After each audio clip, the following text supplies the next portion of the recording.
Hi everybody, and welcome to Wendy's Witness. Luke 6:45 says, "The good man brings good things out of the good stored up in his heart, and the evil man brings evil things out of the evil stored up in his heart. For out of the overflow of his heart, his mouth speaks." The heart is our storage unit. What we put in there may be hidden from the world and even sometimes from ourselves, but eventually it will make its way out in the form of words and actions. If we were a tree, our hearts would be the root and determine the kind of fruit we produce. Are we a good tree? The proof is in the fruit. Our tree's healthy if our roots are deep and strong. Our tree is sick if we have root rot. If we love God and others inwardly, it will manifest outwardly and will produce good fruit. The beliefs we've established in our hearts set into motion the way we see and process things, shaping our perspective of life's occurrences. We'll keep watching today as we talk about living in freedom, trusting God, and looking deeper into the chambers of our heart.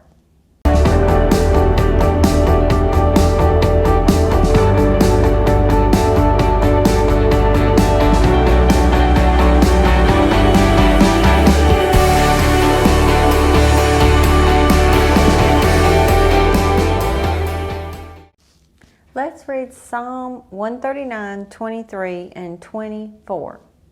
"Search me, O God, and know my heart. Test me and know my anxious thoughts. See if there is any offensive way in me, and lead me in the way everlasting."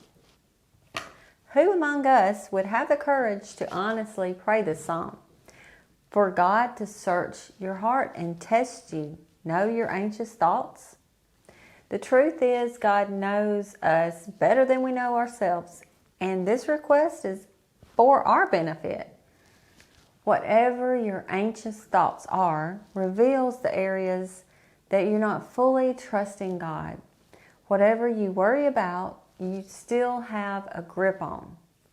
If you let go and trust God completely, you can give Him your concerns and believe He will take care of it. Then your faith will grow as you see God move. Also, most of us have an offensive way in us that we're not even aware of. There may be unforgiveness, anger, fears, pride, or any number of things. When we ask God to reveal to us the truth so that we're no longer blinded, we can be shown and repent and live in freedom, all the while becoming more like Christ. Proverbs 3, 5, and 6 are familiar verses to most of us. "Trust in the Lord with all your heart, and lean not on your own understanding. In all your ways acknowledge Him, and He will make your path straight." Well, to trust and lean on the Lord means to fully rely on, depend on, and rest on Him alone. To trust completely. So often we will find our trust is misplaced, whether it's in our bank account balance, or our own abilities, or the abilities of others. Whatever it may be, if it is where your confidence lies, it is where you're placing your trust.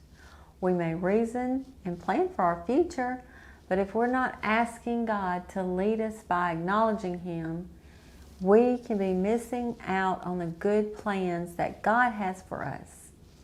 We must learn to pray, "God, your will be done. All of you and none of me." When God's the one directing your path, you never have to wonder if you're heading in the wrong direction. Let Him take the reins, the wheel, the lead, and don't look back. You will never have to worry and try to figure it all out again. This is how we live in freedom, knowing God will meet all our needs and that His resources are unlimited. Psalm 51:10 says, "Create in me a pure heart, O God, and renew a steadfast spirit within me." Here's another psalm we can all pray regularly. If we want to live right, we need to ask God to give us a clean heart and fan the flame of our passion for Him. These are essential elements for an intimate, close walk with God. Did you notice something? The heart is mentioned in all the verses that we've talked about today. The condition of our heart spiritually is as important to life as the condition of our heart physically. If our hearts are not healthy, it affects our quality of life and quantity. Our heart can believe even if our mind can't understand. This is where many folks get tripped up. They want to rationalize it and fit it into a mold or concept that they have. But as we know, God's ways are higher. So we may want to understand, but we must trust. And anyway, who wants to serve a God you can understand completely and never need to say, "You're God, I'm not"? The true measure of our heart health is, are you secure in the knowledge of who God is? Because if you are, you can trust Him with your heart. What are you trusting God for right now? What promise has He given you that you're waiting on to come to pass? We can depend on God. We can be assured that our Father is working to beautify us and to help us handle all that will come with the fulfillment of His promise.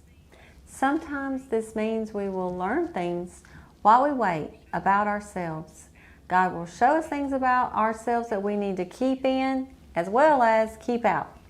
When we ask Him to examine our hearts, to reveal the things that we've been blinded to, it prepares us to receive, to step foot on and to enter into our promised land.